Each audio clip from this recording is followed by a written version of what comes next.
Just टूटो के नए video में आपका स्वागत है। और आज हम बात करते हैं, हम जस्ट टूटो का जो टू व्हीलर का वर्कशॉप है, पूरा वर्कशॉप हम दिखाते हैं आपको। और जितने भी व्हीकल हैं, कितने व्हीकल पे हम आपको ट्रेनिंग देते हैं, वो हम सभी व्हीकल को दिखाते हैं कि हमारे जस्ट टूटो के ट्रेनिंग एकेडमी में कितने टू व्हीलर हैं, वो हम आपको दिखाते हैं। तो यहाँ से हम स्टार्ट करते हैं। देखिए हमारे पास कितने सारे व्हीकल खड़े हुए हैं। कुछ व्हीकल तो यहाँ पर क्रैश हो चुके हैं, जैसे सुजुकी मैक्स 100, एक्सिस, ये कुछ व्हीकल क्रैश हो चुके हैं। और इधर देखेंगे ये सब BS3, BS2, BS1 व्हीकल हैं। यहाँ से लेके वहाँ तक देखेंगे, ये इनके सभी गाड़ियों के इंजन वायरिंग ओके है, किसी प्रकार की कोई कंप्लेंट नहीं है। इन गाड़ियों को हम इंजन भी खोलते हैं, वायरिंग भी करते हैं। अगर हम इधर देखेंगे तो हमारे पास इधर Jupiter, pleasure, Activa, Pulsar 135, Activa, electric vehicle, discover 100। और इधर देखेंगे ये BS6 व्हीकल सभी लगे हुए हैं। तो BS6 व्हीकल में Activa, HF 100, FZ, CT 110, KTM, royal Enfield, इस तरीके से काफ़ी सारे प्रीमियम व्हीकल भी हमारे वर्कशॉप में हैं, जिन पर हम ट्रेनिंग देते हैं। और भी इधर देखेंगे, ये लोग अभी ड्यूक KTM का वायरिंग के विषय में कुछ समझ रहे हैं, सीख रहे हैं, है ना। इधर देखेंगे जैसे कि ये एवेंजर लगा हुआ है, एवेंजर में भी ये लोग कैंची के बुश चेक कर रहे हैं। और कैंची के बुश भी नए मंगाए हुए, नए डाल रहे हैं। जैसे कि ये देख पा रहे हैं आप लोग, ओरिजिनल कैंची के बुश हैं। इसमें कैसे निकालते हैं, कैसे फिटिंग करते हैं, पूरा इनको ट्रेनिंग के माध्यम से सिखाया जा रहा है। और ये सभी पार्ट्स को ओपन करके रखा हुआ है। तो जैसे पुराने बुश हैं, पुराने कैसे ख़राब हो जाते हैं, तो पुराना इनको पूरा सिखाया जा रहा है, पुराना कैसा ख़राब है, कैसा है ना। नए पार्ट देख पा रहे हैं, ये सभी हमने पार्ट इनको डालना नए सिखा रहे हैं, है ना। आगे बात करते हैं, ये रॉयल एनफील्ड है।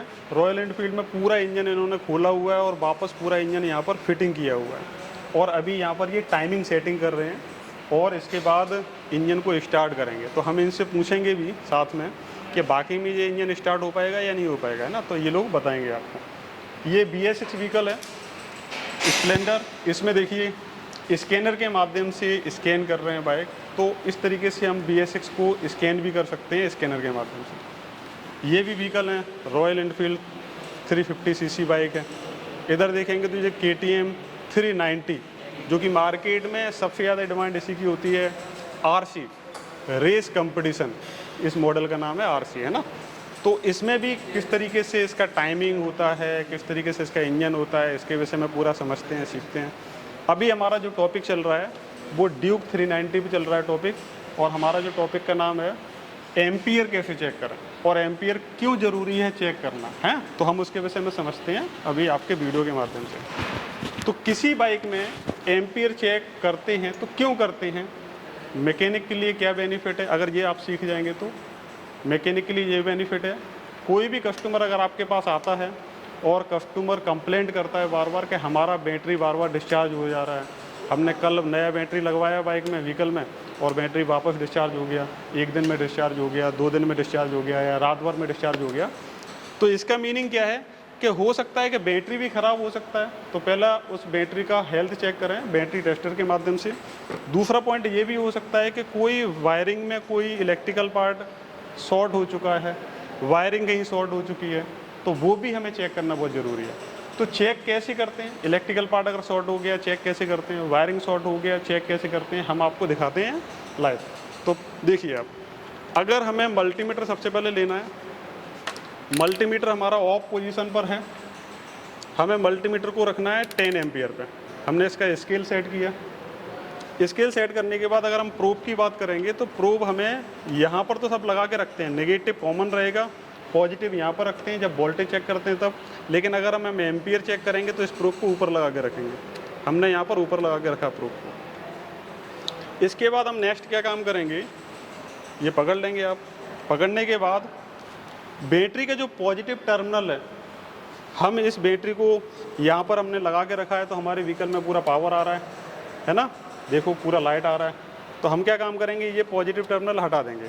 हटाने के बाद हम क्या काम करेंगे, ये नेगेटिव टर्मिनल लगा रहेगा, जुड़ा रहेगा हमारे व्हीकल के साथ में। पॉजिटिव को क्या काम करेंगे, हम मल्टीमीटर का पॉजिटिव प्रोब लगाएंगे। इस तरीके से पकड़ो, बैटरी दिखाई दे। हाँ, पॉजिटिव प्रोब में, पॉजिटिव टर्मिनल में मल्टीमीटर का पॉजिटिव प्रोब लगाया, मल्टीमीटर का नेगेटिव प्रोब हमने इस वायर में लगाया और यहाँ पर जैसे देख पा रहे हैं मल्टीमीटर में इतना एम्पियर अभी हमारा व्हीकल ले रहा है। तो मल्टीमीटर में दिखाएंगे कितना एम्पियर ले रहा है, ये इतना एम्पियर ले रहा है 1.6 एम्पियर। तो 1.6 एम्पियर किस चीज़ के आ रहे हैं, ये हमारे आ रहे हैं डिजिटल स्पीडोमीटर के, क्योंकि बैटरी डिजिटल स्पीडोमीटर में जो भी करंट एम्पियर जा रहा है वो डिस्प्ले में शो हो रहा है। इसका जो ABS कंट्रोल मॉडल है, ECM है, वहाँ सभी स्थानों पर हमारा बैटरी का वोल्टेज जा रहा है, तो वो करंट जा रहा है, एम्पियर जा रहा है, वो एम्पियर हमें यहाँ पर शो कर रहा है। अब अगर इस इलेक्ट्रिकल पार्ट कोई ख़राब है इस बाइक में, तो हम 1 बाई 1 करके चेक कर सकते हैं। जैसे कि हमने सबसे पहले हॉर्न चेक किया, हॉर्न देखो आवाज़ कर रहा है, बट यहाँ पर क्या हो रहा है 2.6 बता रहा है, अभी 1.6 आ गया, अभी 2.6 आ गया। इसका मीनिंग क्या है कि हम इस बाइक का जो हॉर्न है वो मात्र 1 एम्पियर ले रहा है। ओके, 2 एम्पियर से हमेशा हॉर्न कम एम्पियर लेना चाहिए, 2 एम्पियर से कम होना चाहिए, 2 एम्पियर से ज़्यादा नहीं होना चाहिए। इंडिकेटर की बात करेंगे तो इंडिकेटर देखो ये जल रहा है, कुछ एम्पियर बढ़ रहा है ना। इंडिकेटर भी हमारा सही है, राइट इंडिकेटर करके देखते हैं, वो भी हमारा सर्किट ओके है ना, कुछ एम्पियर बढ़ रहा है, ज़्यादा नहीं बढ़ रहा, वो भी ठीक है। हम ब्रेक दबाएंगे, फ्रंट ब्रेक, ब्रेक लाइट देखो हमारा जल रहा है, ब्रेक लाइट जल रहा है। इसका मीनिंग क्या है कि कुछ एम्पियर बढ़ा, ओनली 0.10 एम्पियर 20 एम्पियर बढ़ा। इसका मीनिंग क्या है, ब्रेक लाइट भी हमारा ओके है, इंडिकेटर भी हमारे ओके है ना। इस तरीके से अगर हमारी बाइक में कोई फॉल्ट होगा तो हमें यहाँ पर शो हो जाएगा और हमारे एम्पियर भी ज़्यादा बढ़ना स्टार्ट हो जाएंगे, ठीक है ना। और हमें फॉल्ट समझ में आएगा कि हमारी बाइक में कहाँ पर फॉल्ट है और कौन सा शॉर्ट सर्किट है। अगर इंडिकेटर में शॉर्ट सर्किट होगा तो मालूम पड़ जाएगा, हेडलाइट में शॉर्ट सर्किट होगा या फिर हॉर्न में होगा, ब्रेक लाइट में होगा, वायरिंग में कहीं भी शॉर्ट सर्किट है हमें मालूम पड़ जाएगा। तो इस प्रकार से हम चेक कर सकते हैं। ये एम्पियर चेक करने का तरीका मिला, किसी भी बाइक में चेक कर सकते हैं। ये ड्यूक 390 है, इसमें इलेक्ट्रिकल पार्ट ज़्यादा हैं तो इस वजह से 1.6 आ रहा है। अगर ये काम आप स्प्लेंडर में करेंगे तो हो सकता है 0.4 या 0.5 एम्पियर ही बताएगा डिस्प्ले में मल्टीमीटर के, ठीक है ना। तो अगर इस प्रकार से हमें प्रैक्टिकल ट्रेनिंग लेना है, हैंड्स ऑन प्रैक्टिकल ट्रेनिंग करना है, तो हमारे जस्ट ऑटो ट्रेनिंग एकेडमी को आप ज्वाइन कर सकते हैं। सबसे पहले इन लोगों से पूछते हैं कि ये लोग ट्रेनिंग ले रहे हैं और आज हमारा 25 जुलाई हो चुका है, तो 25 दिन में इन्होंने क्या सीखा, BS6 कितना सीख पाए, रॉयल एनफील्ड का इंजन कितना सीख पाए, और अभी तक अपने आप को क्या फील कर पा रहे हैं कि ये मैकेनिक बने या नहीं बने 25 दिन में, है ना। तो इन लोगों से थोड़ा सा पूछ लेते हैं और हम बुलेट बाइक के इंजन के विषय में भी पूछ लेते हैं। तो क्या भाई रॉयल एनफील्ड का इंजन स्टार्ट हो जाएगा या नहीं हो पाएगा? हो जाएगा।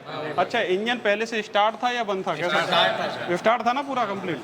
तो इंजन स्टार्ट था, अब वापस हम उसको खोला, गियर समझा और उसके बाद वापस फिटिंग करेंगे और स्टार्ट करेंगे, कंप्लीट हो जाएगा स्टार्ट। अच्छा, आपने अभी तक 25 दिन में जो भी सीखा क्या वो पूरा कंप्लीट समझ में आया? आपको लगता है कि 15 दिन 20 दिन और हमें ज़्यादा सीखने की ज़रूरत है? नहीं, हाँ, 1 महीने और रहने की ज़रूरत है? नहीं। अगर आपको 1 महीने और भी रहना है तो just auto training academy extra charge नहीं करती। अगर आपको रहना है तो रह सकते हैं, ओनली PG का चार्ज लेती है, ट्रेनिंग का फीस का कोई चार्ज नहीं है ना। तो हमारा ट्रेनिंग अच्छा है। तो अगर इस प्रकार से हैंड्स ऑन प्रैक्टिकल ट्रेनिंग लेना है तो हमारे ट्रेनिंग एकेडमी को ज्वाइन कीजिए। Thank you so much.